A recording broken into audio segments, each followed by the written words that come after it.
Welcome back, investors, to Tony's Market Mentor. How's everyone doing today? Hope you guys are having a great weekend, spending it with friends and loved ones. At the end of the day, that's the reason we want to build our wealth, so we can have more time to spend with the ones we love. Every Sunday, I want to focus on technicals, trend lines, indicators, and all the fun stuff that's going to help level up your skills. Today, we're going to focus on how to set up a stop loss, specifically on Webull. Before we dive in, remember, this is not financial advice. It's for education and entertainment purposes only. Always consult a licensed professional in your area before investing. Get right to it, guys. Let's keep this one nice and short. Setting up a stop loss on Webull. It's going to be one of the most important things a beginner can learn, because we're either going to have a natural stop loss where they take all our money, or we're going to have a set percentage that we're willing to lose. First thing we're going to do is we're going to open up the app, whether it's on your phone or on your desktop. We're going to go all the way to the bottom to settings. Once settings is open, we're going to go to trade. First thing is for stocks. While we're already here, we might as well set this up as well. Order type, we want to go to limit order. That way we're not getting a bad entry. You can set the amount of shares you want. Time and forth, either for the day or good to cancel. Then we're going to go down where it says default price for sub orders.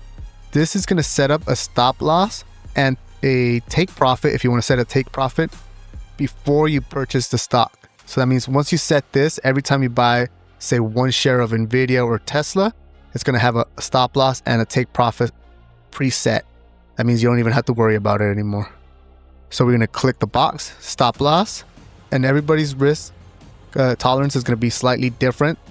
Mine ranges between 15 to 3% depending on the stock that I'm trading. If I'm trading individual stocks for, say, a month or a year, I don't tend to say a take profit, and I do move my stop loss up once it starts going into profit. Once you do that, you click out and then you're done. But for those that are setting up a stop loss for options trading, for scalp trading or day trading, we're going to go to options, and it's going to give us the same window. You got to make sure you set this up here as well. Again, I like to set a limit order, the amount of shares I want to buy or contracts, and this will change. Later on, I'll do a video on how to set up your turbo trader. Time and force for the day. And then we can skip the rest here. We're going to go to default price or sub order again. We can set up a stop loss. So see here, I had it at 20% at one point. I like to go 15 when I'm trading Tesla, Nvidia, some of those more volatile stocks, or a 10 to 3% when I'm trading like the SPY with less volatility. I set a take profit. For the take profit, I like to go 1 to 2. So if my stop loss is set to 10, I like to take profit 20%. A lot of times I leave this off because I like to increase my stop loss as it's going up.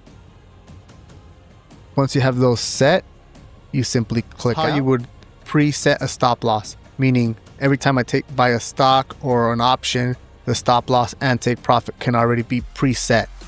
Makes it real simple. I don't have to worry about going back in there after it's been done. Now let's go into how to set up a stop loss and take profit after you have already bought the option or the stock. I'm going to show you guys how to set a stop loss after you've bought the stock or option. Maybe you don't want to set up a predetermined stop loss. First thing we're going to do is we're going to double click on Nvidia. It should bring you to the charts. If it doesn't, we're going to go to the top left corner. We're going to click on that. Here you're going to see this little blue box. That's where I purchased it. So I'm going to scroll down. I'm going to highlight it. I'm going to click on take profit / stop loss. Now I can scroll down and determine how much I'm willing to lose and how much I'm willing to gain. Or, for example, on this one, it's a perfect example. I bought it at 128 and it's about 173 right now. I could set my stop loss above my initial purchase price, say 5%, or 10%, whatever I want. That way I don't lose on this trade. Even though it's a long-term trade, if it comes back down to 128, I can still make a little bit of profit and not lose money and then rebuy in. There it is, guys. It's really simple on how to set up a stop loss for Webull. It's simple, but one of the most difficult things a trader, any trader, not just beginners, can learn is risk management. So learning how to predetermine a stop loss and take profit is going to be really important. But just as important is going to be learning how to respect your stop loss. Meaning, if you're at 8% and you set it at 10, don't increase it to 15 hoping that it will turn around. Just let it hit what you set and live to trade another day.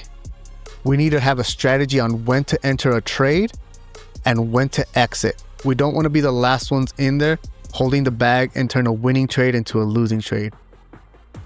Do me a favor, guys. If you found this video useful, give it a like, hit the notification bell, and subscribe.